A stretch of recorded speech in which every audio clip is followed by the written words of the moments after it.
Because it's a dopamine hit. Yeah, I need to be. Yes. Like this on is my why phone, also fucking online firing dating off. is so dangerous sometimes. It's addictive.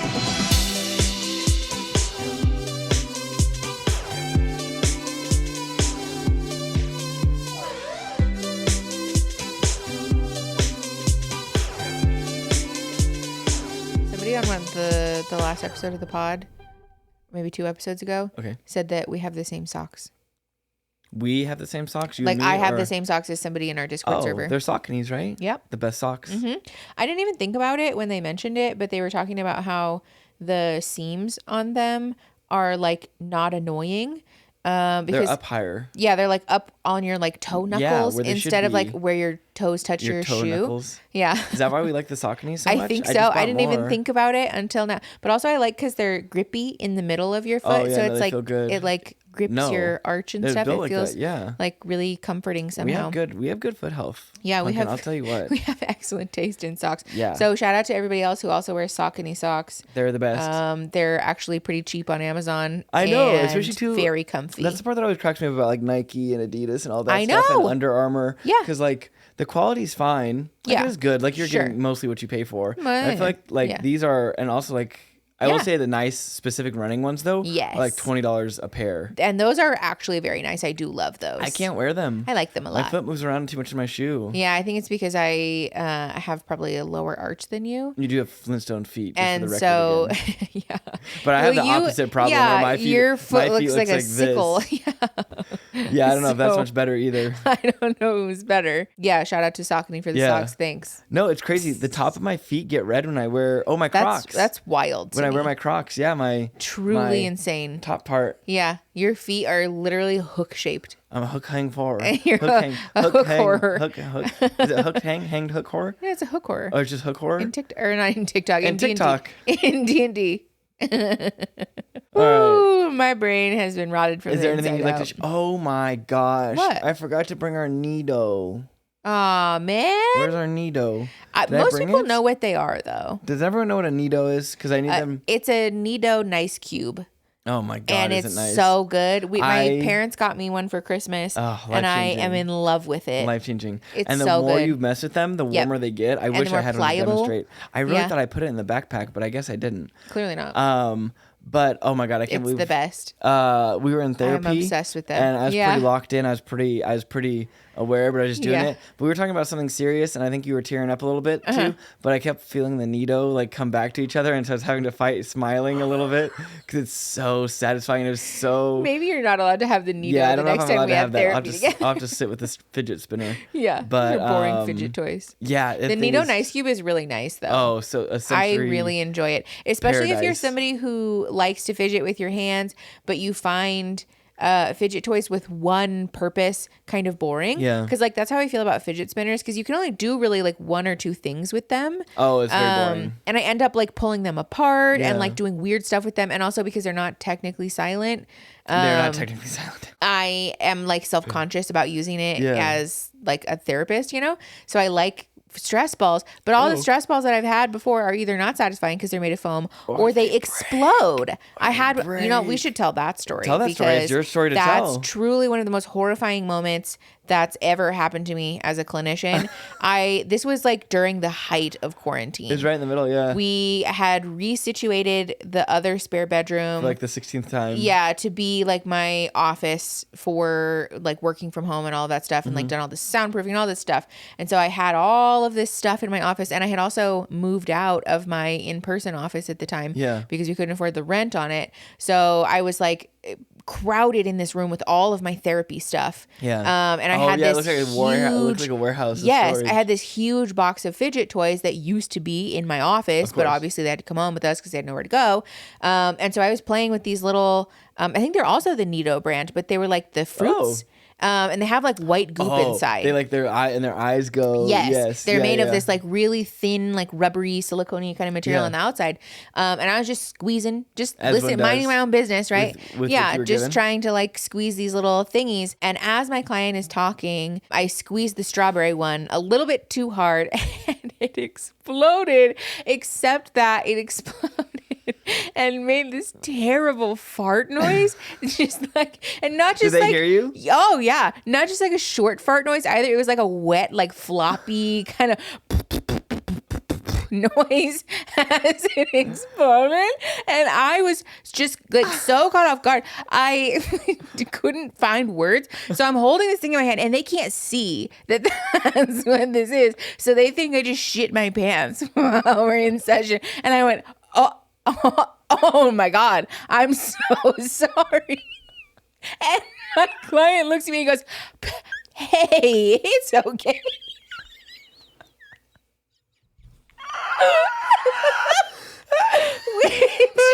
Bless them for not being judgmental. But I love them comforting you. And then, well, because I was like, no, oh my God. And I held up my hand that has this just exploded fidget toy. And I could see like the understanding dawn on their face and like the relief of like, thank God, I don't have to come to grips with the fact that my therapist just farted in session. But into their hands? No, because they understood it was a fidget toy. It's funny to think, though, because they can't see your hands. Yeah. And so I, since then, have shied away from like those fidget toy kind of things because I'm afraid they'll burst open. But the NeeDoh Nice Cube is like really thick on the outside, and it's also like gummy on the inside, so I don't think it would like explode. You think that now until it's warmed up. Yeah, that's fair. I will Watch say it one of the little explode spots on it, I was like, oh, is that coming out? I know, the little plug on the bottom. Plug. Little stressful. I know. I like, maybe don't do that. I like making pancakes out of it. Yes. And seeing how long I can make it. Oh, God, it's so satisfying. I like holding it in one hand and just like pulling on all the edges to like flatten it into a little pancake. Oh, my God. Sensory paradise, like I said. So nice. Anyways, we should probably talk about what we're going to talk about. All right. Also, hi. Thanks for coming. Welcome. This is We Should Unpack This. It really doesn't even have a title, honestly, for being at this point. This is our podcast where we talk about mental health and stuff. And wants us to change the name. Anyways, we're talking today about what? Pumpkin, what are we talking about? Limerence versus NRE. Yay. At this point, I am currently editing a video about NRE that we recorded a long time ago, so it is dated. It's probably a little old, but it'll tie in because Mickey hates the word limerence. And I was curious about it, and I was like, oh, can you make a video about it? And she said no. And I said, okay, well, then I'll do it. I don't hate it. We're going to get into it. It's okay if you don't like the word limerence. Because I think it's, to some degree, our initial impressions or thoughts, if I may, are that this is like a synonym again. That's what it feels like to me.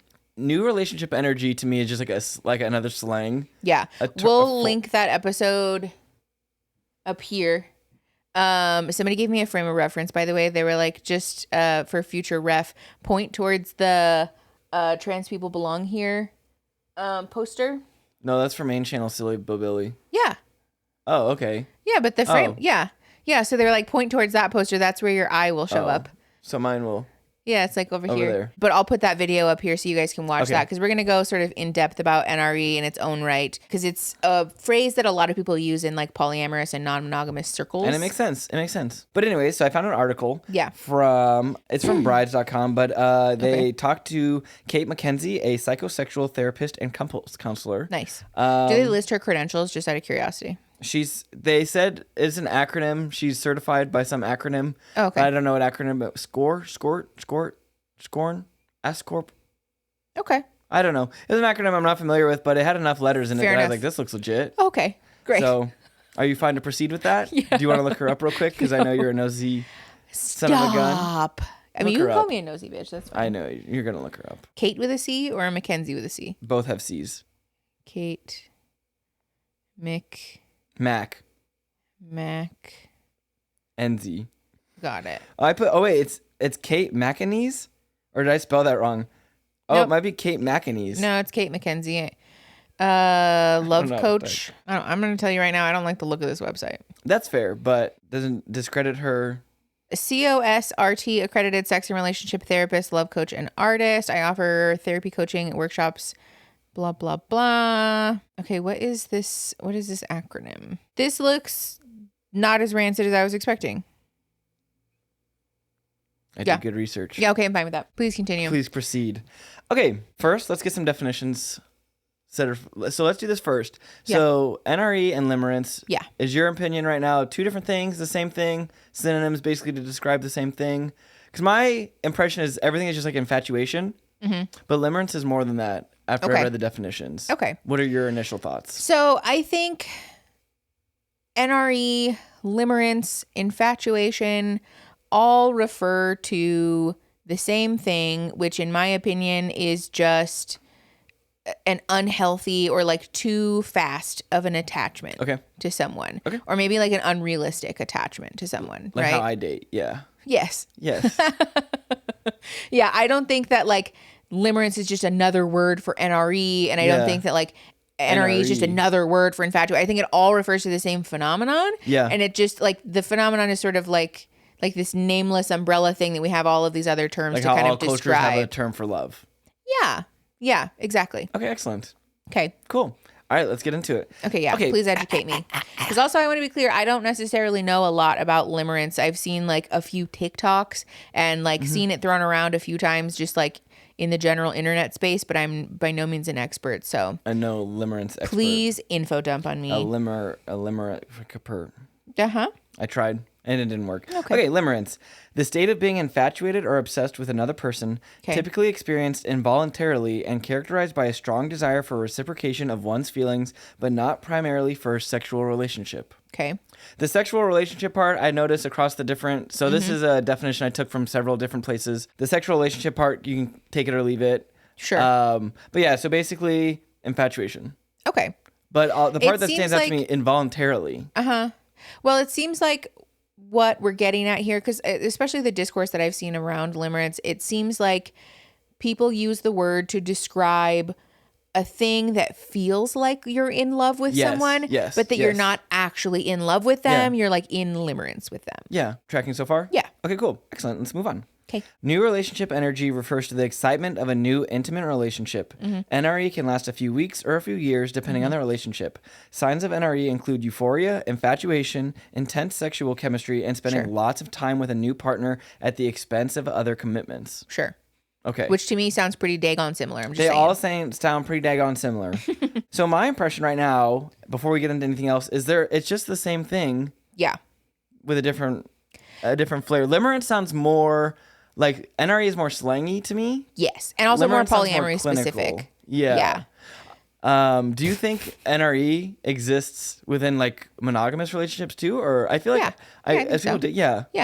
I just mean that like we learned about the phrase NRE through polyamorous means, and a lot of people throw it around in that community. Yes. And so especially if you are a monogamous person who's never heard that term, it's likely because it's more commonly used in those spaces. I think too with monogamy and stuff, monogamous dating and things. Yeah. I think because it's more appropriate because it's not because when you're polyamorous. Yes. Yeah. NRE can affect another person. Yes. Because you can affect another partner. Yeah, that's true. When Whereas you're in NRE in a monogamous situation, then, you know, in theory, you're not shortchanging someone like, else. For example, another partner. Yeah. Because that's like the norm. I think the closest thing to this then is like friend groups. When people start dating, and we've very much experienced people like this too, where like someone is single, we hang out all the time, we hang out every weekend, go out, have a good time, and then they start dating, you're like, where did you even go? And they disappear. It's heartbreaking. Does not exist every on this planet. Time. Yes. So to me, limerence maybe doesn't have that element or that aspect of it. Like at the cost of other people. Limerence to me, as of right now, feels more, and the research I've done feels more like self-focused or like self-debilitating. About yourself, yeah. Yeah. Whereas NRE, it puts into the position where like it affects other people and things. Yes, which is a fair differentiator, I think. The thing that sticks out to me about all of these things, though, because the other phrase that people use is the honeymoon phase, right? That came up time and time again. Yeah, and I think the common thread that I'm seeing in all of this is that when we don't know a person particularly well yet because they're new, right? Go on. We tend to do this thing where we tell ourselves these stories. Is that where you're going with this? Keep going. We tell ourselves these stories about our potential future with this person. It's what I do. Yeah, that it's is what what I you do. Keep going. and we idealize them, right? It's almost Idealize, like, it that's almost the like word. kind of dehumanizing in a way, is, right? it Where is. like you sort of put this person up on a pedestal. Oh my God. That Did you like, read my notes already? No. Keep going. You sort of like view them as like the answer to all of your questions, and like the partner who will fix everything, or like the partner who is just like so interesting. Like, this is what I've been looking for. They will fix everything Yeah, about and me. maybe not even like a fixing thing so much as it is like the box checking thing. Yes. Right? That like this person has all of the things that I'm looking for, except that because it's new, because we haven't had the opportunity to like really fully know them yet, we don't really know if that's true. Can we, while we're there, Yeah. can we talk about the Sex and the City diatribe, or not Yes. diatribe, the monologue, cab light, cab light theory. Can you I please, love this. Listen, I want to be super clear. As you're just talking about that, like checking all the boxes and like timing and all this. Yes. I want to be super clear. Sex and the City is a very flawed and at times extremely problematic fucking show.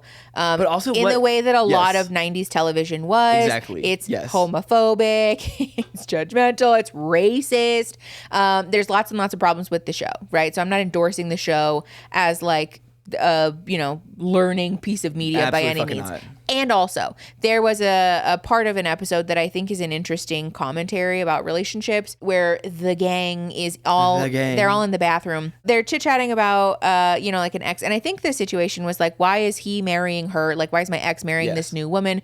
Was I not good enough? Or like, why did he not want to marry me? And Miranda says it's the cab light theory. It's because his cab light came on. And she basically talks about how, it's not about whether you were good enough or you were wife material. It's just about the fact that when he was with you, he wasn't ready to get married. He wasn't looking for a wife, but now his cab light turned on. He's decided that he wants a wife, and this is the woman who just so happened to wander into his view at this moment. And so now all of a sudden she's wife material, right? It's not about like people being more or less worthy of that. It's purely a timing thing, basically. And I think that's really interesting in regards to the concept of limerence, because timing is very much like an aspect of whether we like people or not, right? So. Like I think back sometimes too about like people that I've previously matched with that I just like, it's not a fit or whatever. And thinking about it now, I'm like, damn, like that was actually kind of a good little thing we had going. Like why did I, but just because it didn't fit what I was looking for at the time, right? Like if you're in a hoe phase and somebody's like very emotionally secure and safe and whatever,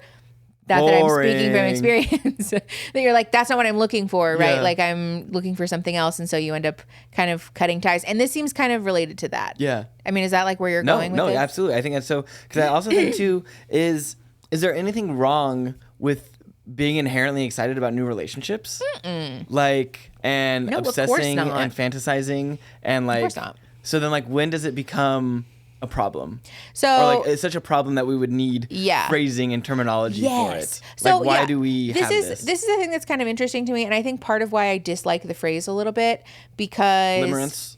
Because the question of like, how do you know, or like like what constitutes like real feelings is something that is a tale as old as time, right? This is a question that a lot of people struggle with and like have their own issues with, right? Like I have my own issues with trying to figure out like, how do you know for sure? Had a conversation about this, literally. And so I think my frustration with it is just kind of like adding another thing into this arena of like, I don't know, are you in love, or is it limerence, or is it infatuation, or is it NRE that's just lasting a really long time? Like, how are you supposed to know? And I think part of my frustration with this is just that like with the advent of like more easily digestible pop psychology kind of stuff, I can see therapy consumers becoming more and more confused by like, why are there so many terms for things? Why does everything have to have a name?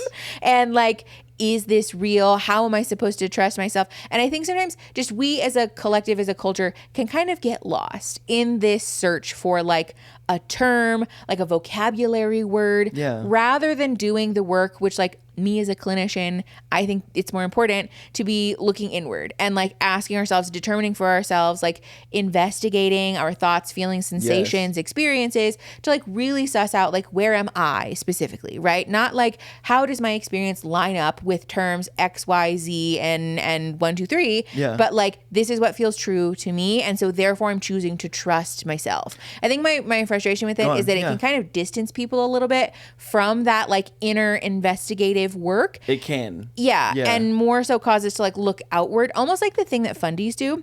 Okay. Where like I'm not allowed to like anything unless the Bible or my mentor or my pastor says explicitly, this is God approved. Please go right ahead and do that. Right. Like there are whole websites dedicated to whether or not a TV show or a movie is approved by the Bible. Right. And it's just kind of like, why don't you look inward and ask for yourself, does this align with my values and beliefs? Is this a type of media that uplifts the things that I believe in? If yes, then watch. You know what I'm saying? I wonder too if having phrases like this and stuff to kind of help people write off behavior, or like also use a way to like a little it's bit. a good way to clock behavior, because obviously once we found out about it, like okay, that definitely is like what's going on. Yes. But also, do we just find something to describe to justify what we were doing to make ourselves feel better, that like oh, we are falling into this trap? Well, that's actually like a very common well, that's the thing experience. too, is that also like, is there an attitude of shame that's being ascribed to this behavior? Because NRE like sounds more fun.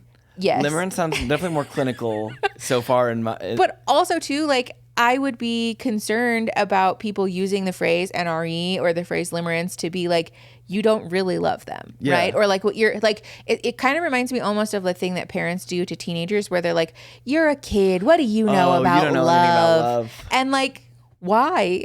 I will say, I don't think anyone ever told us that. You know? Growing up, did anyone, or did your... Because we waited a while. In a way. Because I remember the time I told you, because we were like 15, 16. Yeah. Yeah, because we were sitting in your bedroom. Yes. Yeah, and I gave you this nice long monologue, as I did. I know, and it was really sweet. Yeah, but also at the same time, too, like, was that NRE?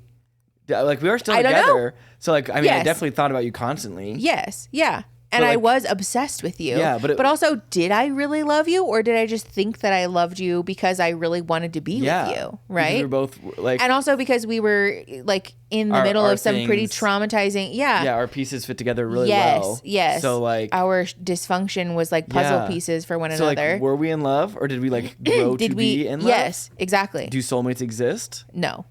You don't think soulmates exist? Not in the way that like we're predestined to be with one person forever. Well, because also too, then like, so say I learned about limerence and I'm like so excited, head over heels, out of control, infatuated with someone too, like that would normally be like love, but like what if that was your soulmate? Yeah. That you've now convinced yourself otherwise. So like, see, that's what I'm saying. Like it's just you could like talk yourself in and out of it either which way. And I think the thing that's hard too is that like, okay, so let's run with that, right? That like maybe that person is your soulmate and you are in limerence with them, right? There are like interventions essentially that I've seen. Yeah. Not in the like we're hosting an intervention about your substance abuse way, but in like the therapy, like this is a exercise kind of way, right?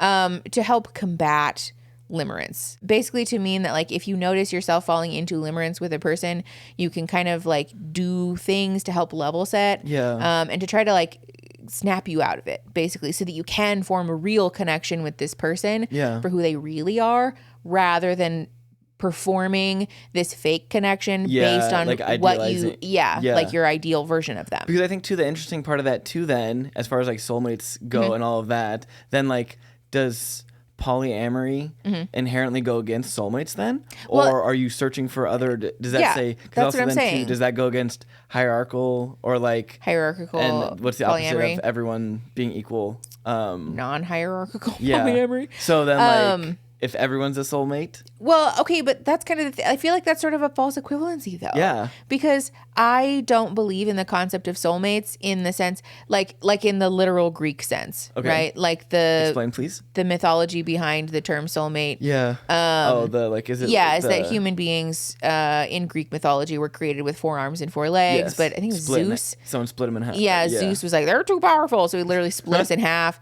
and then doomed us to search the world for our other half, right? Whatever. I don't even know if that's real Greek mythology or if that's something that's made up by romantic comedies. But I don't believe in them in that sense. Yeah. But I believe in soulmates in the way that The Good Place talks about soulmates, where like I think that soulmates are made, right? That in these like moments of connection and trust and love, that you can develop this connection with a person who is like a mate for your soul, right? But not in the sense that like if they die tomorrow that you'll never love like that again, right? Or that like you can only love one person that much your whole life. Like, I don't believe that. I don't think that's true. And also, like, this is just the logical part of my brain. Okay. Geographically, that doesn't make any fucking sense, right? Like, what if my soulmate is in fucking, I don't know, Antarctica? And I would never know. And like, that's not fair. Yeah. That's wrong. And I don't believe that. And so like, this is sort of the thing that like part of my deconstruction from religion was coming to the realization that the odds that you would just so happen to be born into the one true religion are fucking astronomical. What are the chances? Literally, like, that's insane. And I think the same thing about soulmates, that like the odds that I would be born down the street, like 10 minutes down the street from the man who just so happened to be my other half is like wild. Like, I do think that we got really lucky, obviously. I think so too. Obviously, I love you very much. I love you too. But I just don't think that like the concept of soulmates is like, I don't know. I kind of don't like it. Yeah, I kind of agree with that too, because it almost feels like a expectation or like a locked in. Like, like there's not really. It kind of takes. It's like removes the not purpose, but the choice. Well, and also like the effort, right? Because even if that were true, that we are like fated to be together, which I do kind of believe that in a way, but that doesn't mean that we aren't needing to work on our relationship in any aspect, right? Not that we would get together and we just never like, it's good, it's done. Yeah, no, like, we're still people who have like wounds and traumas and Yes. issues and like have to work through that. So I think there's like a necessary component of that, which I that think you should why acknowledge. Limerence is so interesting too, because that's going to come up later. So I want you to hold on to that. Okay. The Putting trauma, a pin in it. the trauma thing. Okay. I'm saying it again so that we don't forget it. So there's not a cut in here where we're like, we forgot what we were talking about. Trauma thing. Got it. Trauma thing. Okay, cool. So you want to get into some similarities and differences? Yes, please. I think also something else I wanted to add real quick too is the interesting part about limerence and like NRE and all that stuff is because to me, my impression is it is built around trauma. Like limerence, like this attachment style. Okay.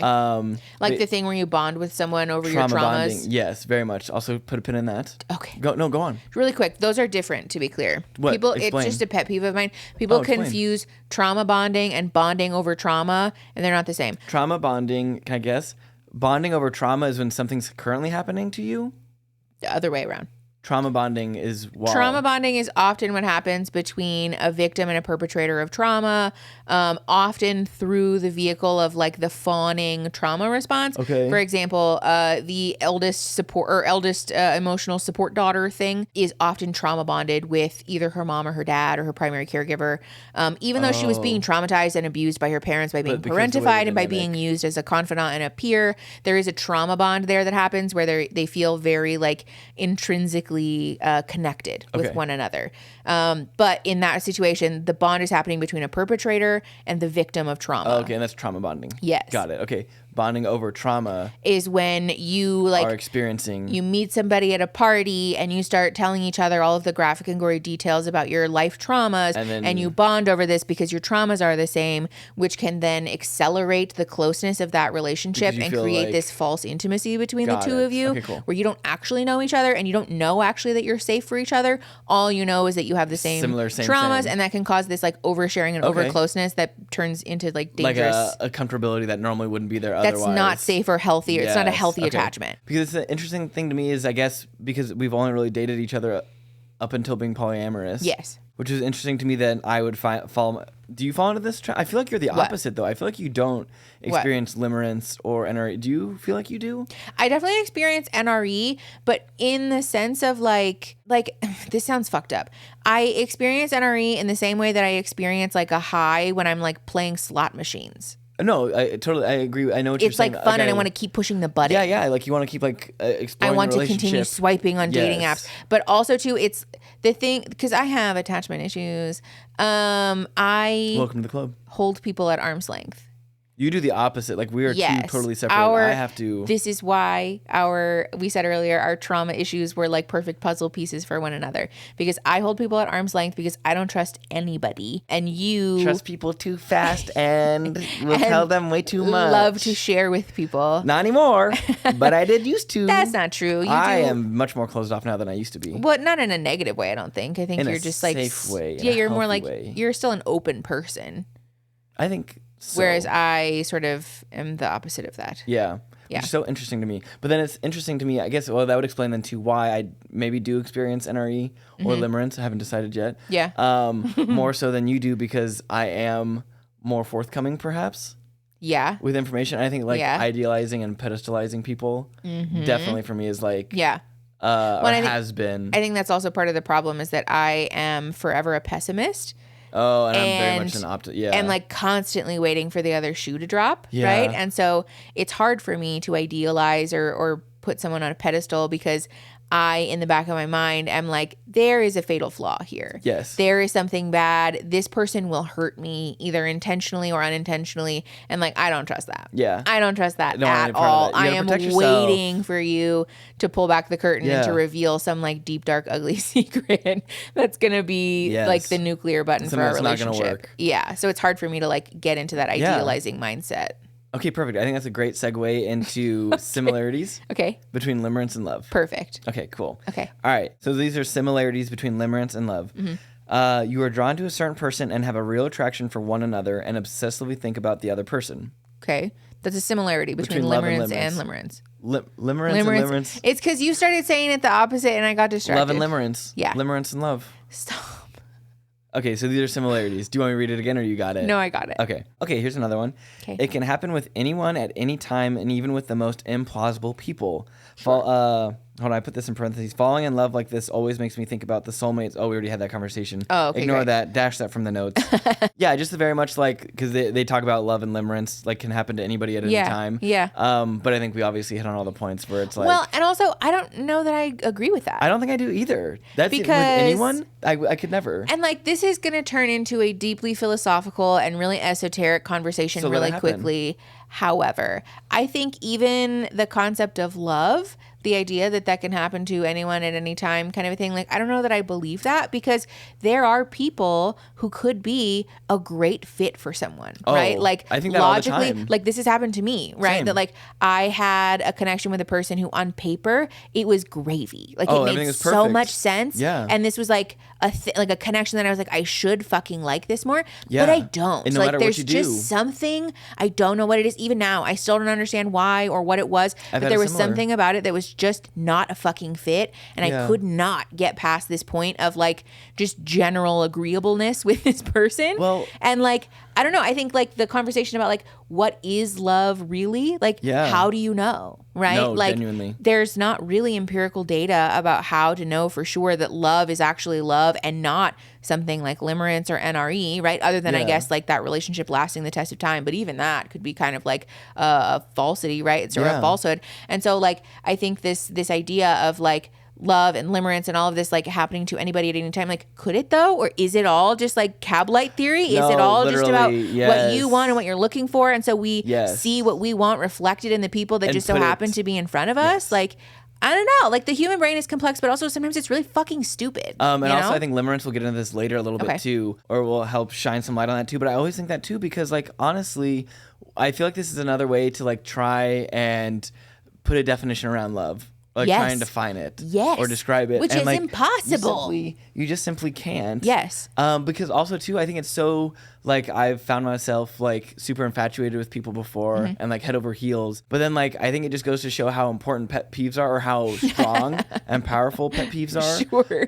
And so like if someone does something that I'm like, wow, I cannot stand that. And then it's like the thing where like now you become hyper focused on it. Mm-hmm. Yes. And I'm like I Like an can't ick. stand this person. Yeah. Oh yeah, an ick. Duh.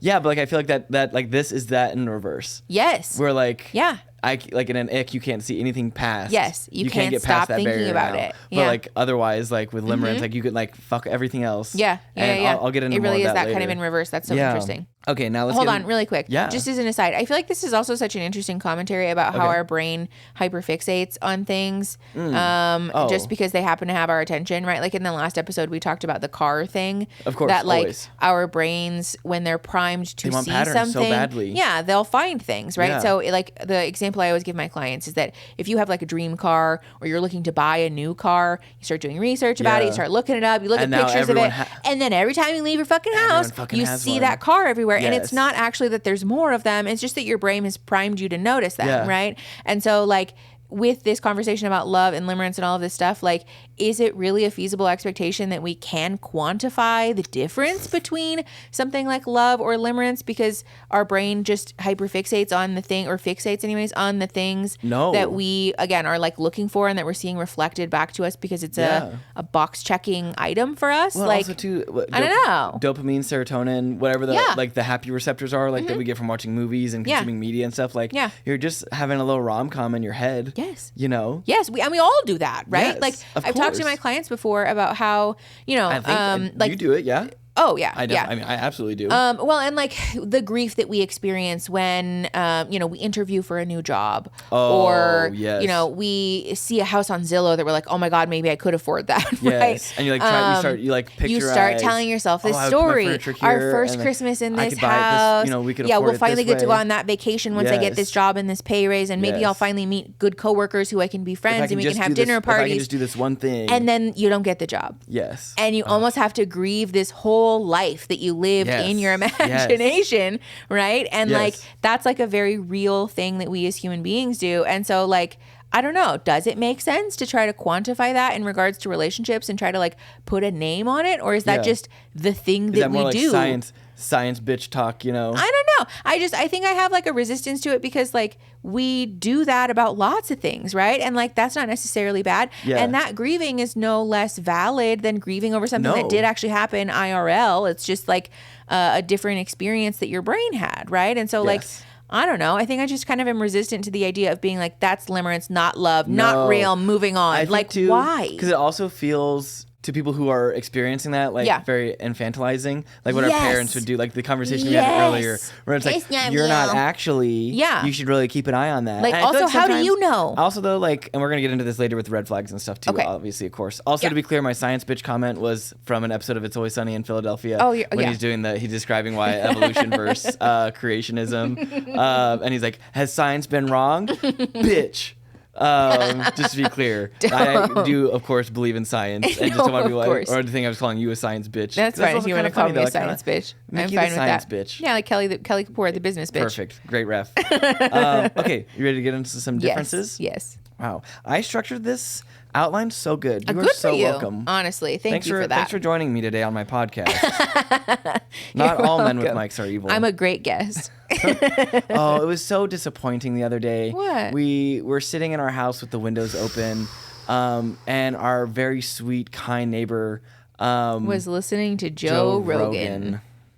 And it just soured the air. I did close the windows after. We can't have that rancid energy in our home. I know they talk about, like, when men talk about, like, whiny and women's voices and stuff or whatever, too. Oh, like the not liking the sound of them or whatever? Stereotypical, like, the naggy, like, how you listen to this sort of thing. Yeah, like, it's the same thing in reverse. But also, you can't change my mind that men who think that women's voices are annoying, that's purely a product of misogyny and internalized homophobia. Absolutely. I think it's because men love themselves and they love male validation so much that they prefer the sound of their own voices and the voices of other men because they legitimize those as being like real opinions. Yeah. And they actually just fucking hate women. It's not that women's voices are actually annoying or shrill or bothersome. It's just that they love men. Also, too, like in the homoerotic sense and in like the real relationship sense. Yeah. Yes. Okay. Or like non-romantic sense anyways. You know what I mean? I knew what you mean. Moving on. All right. Ready? Yes. Okay. Here are some differences between limerence and love. Okay. All right.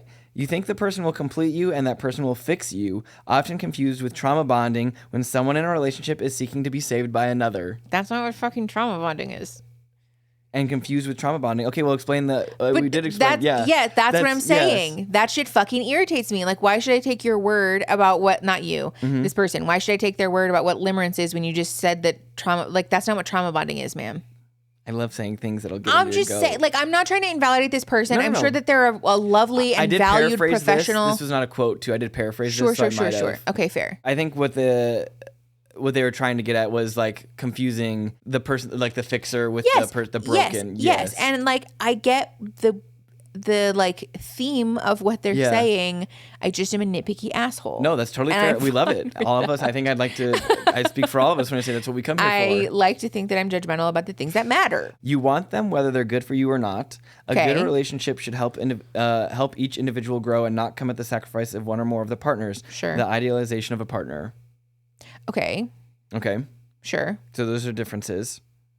So that's like limerence, I guess. Okay. You following still? Yeah. But also, like, what separates that then from just having, like, an unhealthy attachment? Well, and that's what, because this next one, too, I think will help tie it together, too.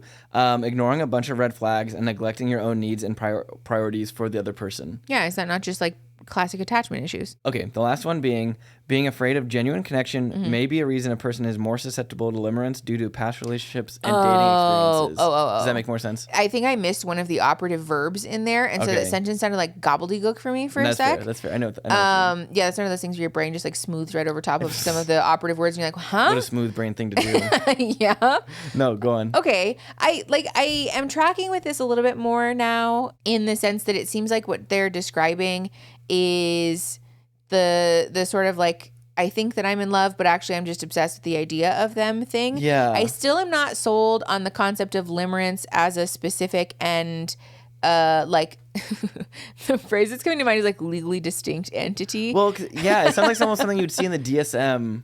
Well, as opposed to like NRE, but then like without enough. Excellent segue. Okay. Segue. First and foremost, we need to acknowledge that the DSM is a tool of like white supremacists, mostly like cis white men. Yeah, like things that aren't allowing people to function in the way society should work. And also that like the DSM informs us about diagnoses that basically indicate to what degree a person doesn't align with behavior that's more stereotypical with cis white men, right? To whatever degree you don't conform to those norms and expectations, you're deemed mentally ill according to the DSM. And it is very much a tool of oppression sometimes. And also it's a necessary evil in clinical practice and like licensed psychotherapy, also in the way that insurance works. Yes, and also that sometimes diagnoses are very validating and a kind of a relief for people to have a name for something. And so also I want to be clear that I fully understand why having a name for something is valuable and helpful, because like, especially for me, like I know like being diagnosed with ADHD, I was like, oh my God, thank God. Like I was know, right the whole time. Well, and I know why I am the way that I am, right? This isn't a like a collection of unrelated and odd, seemingly quirky behaviors. These are all related to a core thing that all fucking makes sense now. So like I get the desire to have a name for something. And also sometimes with like the pursuit of diagnosis and having a name for things, we can sort of get lost in the weeds, right? But also the other thing about this that's kind of frustrating to me is that in the DSM, there are clear and like mostly cut and dry criteria that separate one diagnosis from another, right? Oh, yes. And like in the DSM, when you're doing the process of diagnosis and like differential diagnosis, like ruling stuff in or ruling stuff out, there's like literal prompts. It's almost like a flow chart in a way. Oh, yeah. Like like at the end of most diagnostic criteria, it will say does not better align with the criteria for either like another disorder or like for this disorder, for that disorder, for this disorder. So basically, if you're going to diagnose someone with like, I don't know, schizoaffective disorder, right? You need to rule out all of the other diagnoses in that category to make sure that they're not a better fit based on the symptoms. So you're not giving them an incorrect. Correct. Okay. And to be clear also, diagnosis is an imperfect science. It's not necessarily like it's done by humans. So well, and it's not like a hard and true. It's not like diagnosing like a strep throat infection where you're like, yep, there's the bacteria in your sample, right? Like it's not like that. However, I appreciate the specificity with which the DSM assigns diagnoses in some cases, because it helps to alleviate some of this confusion about like, how do you know that it's this versus that, right? Like I feel like it's like the autism, ADHD, like yes, thing where, like people are like, oh no, it's this. Oh no, yes, and like the reality is it could be both, right? But the thing is that it's sort of more mechanized, I guess. Okay. Where and like also too, there's like clear distinctions, right? Where ADHD, for example, can look a lot like autism, right? For what it's worth, there's a very high crossover rate between the two, so it could be both. Talk to your doctor, psychiatrist, therapist. This is why getting evaluator about it. Yeah, why getting an actual one-on-one. Yes, which is not a thing that everyone has access to. I know that. But those symptoms look an awful lot like each other. However, if somebody does very much have ADHD and not autism, there are definitive signs that you can point to, because while they may appear similar, we can narrow in on some pretty granular and specific things to say, you don't have a key feature of this diagnosis, and without that key feature, it is not this thing. And so therefore, based on all of our information, based on all of this diagnostic criteria, you do definitively have ADHD and not autism, right? But limerence and love and NRE and the honeymoon phase, there's no differentiation here. We're all and in so a pool together. it feels very wishy-washy to me. Like, how do you know definitively that it's limerence and not a honeymoon phase? How do you know that it's limerence and not attachment issues? You know what I'm saying? I know that I'm being kind of an asshole about it. Fine. That's what not to you, but I'm just saying, like, I know that people are going to be like in the comments probably because I'm just being really like a stick in the mud about it. But I just feel strongly about like stuff having, I don't know, like clear categories sometimes. Well, speaking of categories, then you're going to love this next section. Okay. There's 3 stages to limerence. No, my God. Okay, great. They're going to sound kind of familiar, though. No. So this is kind of a part where, like, limerence, I can see some validity behind it, but, you over Question. there. Yes. Who developed the term limerence? Do we know definitively? I didn't look that up. I'm going to Google that really quick. Google that real quick.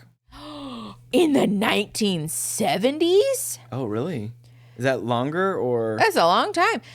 Well, longer than I thought. Psychologist Dorothy Tenov coined the term limerence in the early 1970s after conducting over 300 interviews to gather qualitative data on the experience of romantic love. Okay, noted a particular manifestation of being in love that many of her interviewees described in a similar way, an involuntary, overwhelming longing for another person's attention or positive regard. This attachment was typically unrequited, developing for someone unavailable to reciprocate feelings.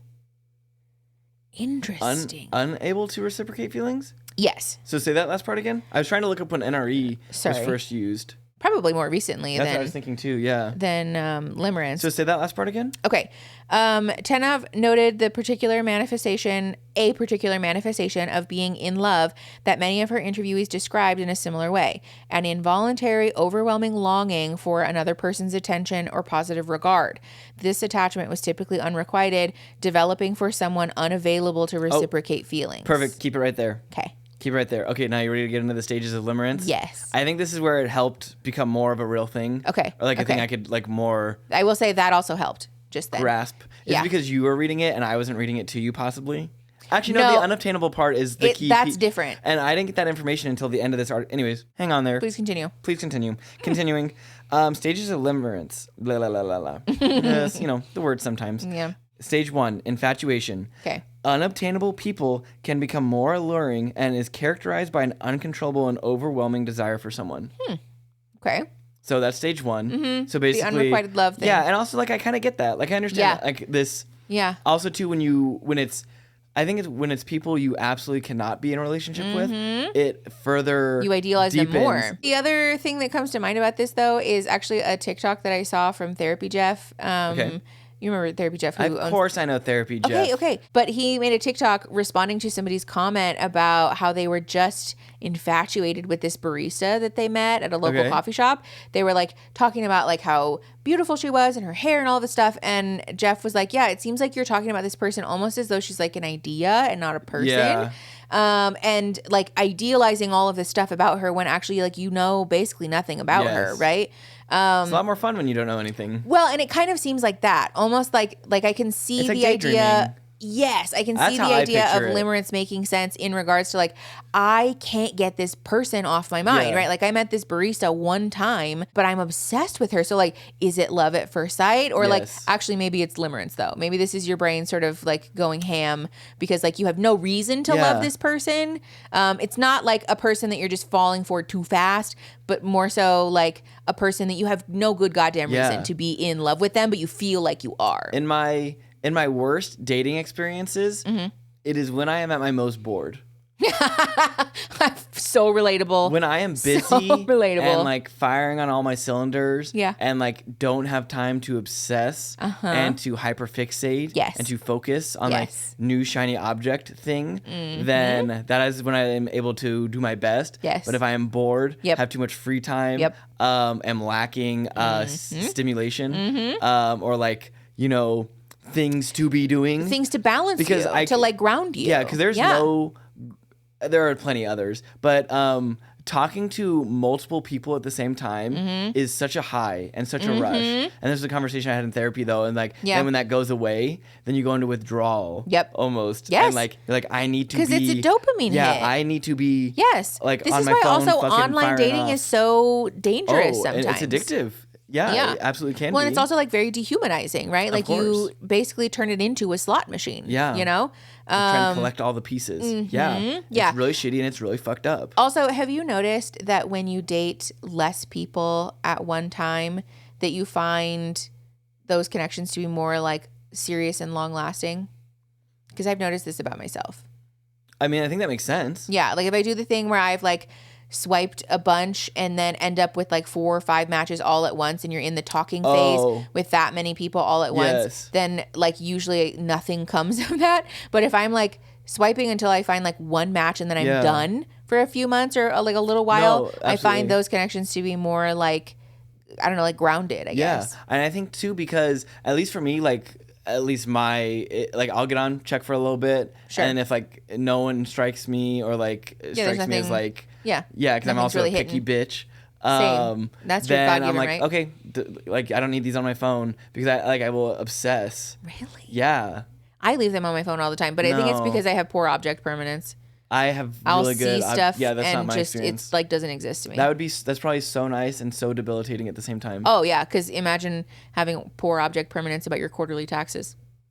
That doesn't really work out very well for all of us. Yeah. Now. Okay. Are you ready for stage 2? Yes. Okay. Crystallization. Okay.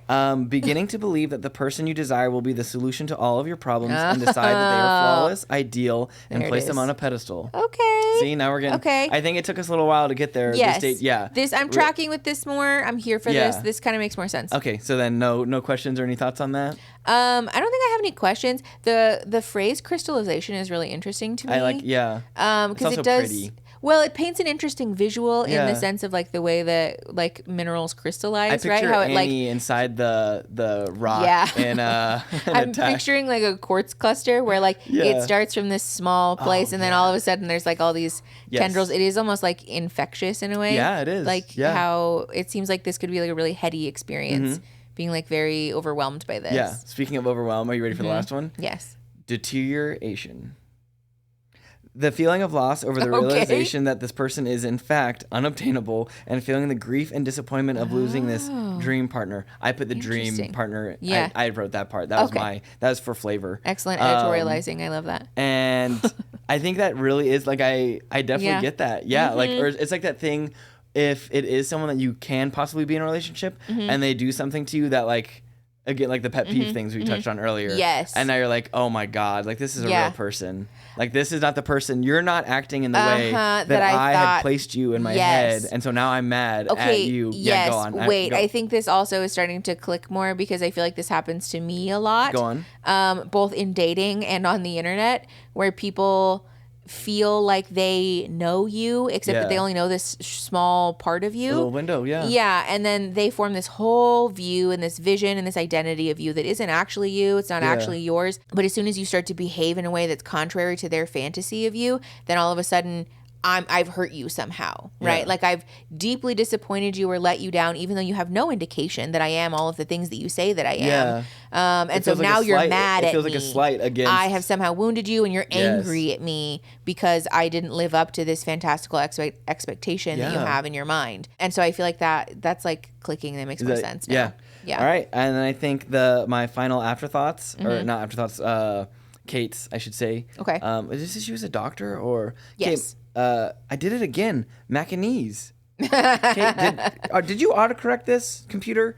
I know how to spell Mackenzie. I have the first girl I dated in elementary school's name was Mackenzie. Oh, I know that's how really to cute. Date, Shout out to Mackenzie. I know how to date. I know how to date. I do know how to date, but I have weird little quirks like that with my typing too, where like I'll put e's at the end of everything sometimes. You should really be putting at the end. Rude. Rude. Stop. No. Yeah. Now that you're drawing attention to it, I can't stop. I just did it again. No. Stop it. No. Oh, I love it. I love it. Okay, let me give you the little final. Okay. Kate McAnese encourages Kate McKenzie encourages individuals who experience limerence to focus on themselves and making a good enough loving relationship with yourself. Yes. There may be patterns of avoidance and a lack of self-care and self-love and an inability to create secure self-attachment.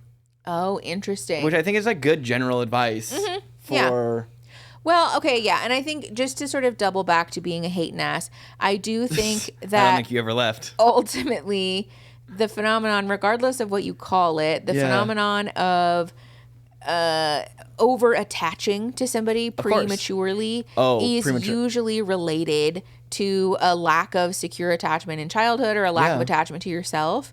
And like ultimately that's the work that we need to be doing, right? Because I think that's also part of my frustration with like the comment or the conversation around like, is it limerence, is it love, whatever, is that I think people could end up interrogating like those things rather than like doing that work on ourselves like we were talking about earlier, you know? And so I'm glad that she kind of brought this all back to a place of like, look inward, like don't get lost in the sauce about like dictionary definitions and like trying to sort of interrogate yourself out of limerence. Because having a word for it doesn't change. No. And also again, I still think regardless of all of this, it does just kind of, it's like a term for like the umbrella issue of like attachment issues. Yeah. And like too much of anything is normally a bad thing. Yeah. And that's when it comes to sauces and condiments. But otherwise, like too much. When it comes to sauces. Yeah. I've never had too much buffalo sauce. I've never had too much ranch. I've never been I've very much had too much buffalo sauce before. There's maybe. It's spicy. So maybe there is. Yum maybe yum sauce, however, never too much. Never too much. Always and enough. It only tastes. You cannot buy packaged, bottled yum yum sauce it's that only tastes good from like the mom and pop places that make wish. it. I don't know what they do or I think what it's they when put you in make it. stuff in such large quantities. It's like house-made ranch at wing places. And also the guacamole from Chipotle.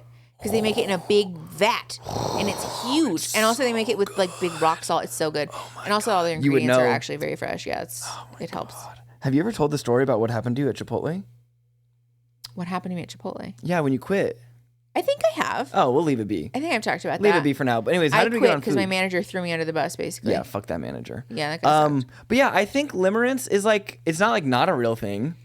I think the stages of it definitely help, but also it's like I'm not saying that it's like completely fabricated. I do think that it is a real thing, and I think it is somewhat helpful to have this differentiating term, but I don't know that I necessarily agree with like this greater cultural interrogation of like everybody's attachment to everybody. And like, I don't think I agree with the take that like, especially some of the things I've seen on TikTok, that like before you can say that you love someone, you have to make sure that it's not limerence first.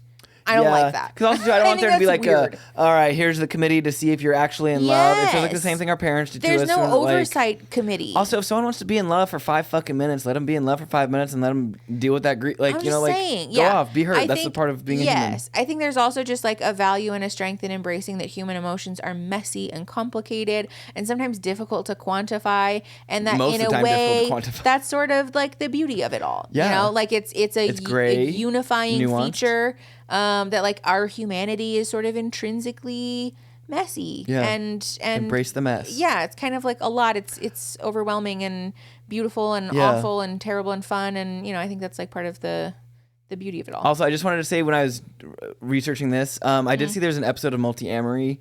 I think that covers about limerence. Yeah, limerence versus Listening NRE. to that on the way home. But we have not listened to it yet, so I'm interested. Yeah, I want to listen to it. I think we did the topic. I think we did it justice. I think we did. Thank you for writing such a wonderful outline. I feel like I've been on a journey, Pumpkin. I feel like we both learned something. Yeah, we did. I hope all of you guys did too. I think we learned about ourselves along the way. Yeah. Also, maybe the real limerence is the stuff we learned about ourselves along the way. I feel like that's from something, but I can't remember what it is. But it's very sweet. Well, it's sort of a joke. Yeah. Oh.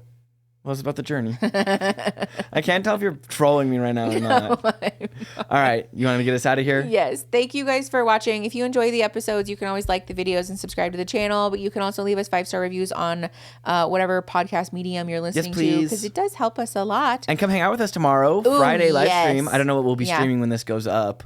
Yeah, I don't know. Is it still Sister Wives? Maybe. I hope bingo went well. Oh, I'm so excited. If bingo has happened. We're doing bingo. It's going to be fun. We're doing bingo like for the foreseeable future. So for shows. Okay, cool.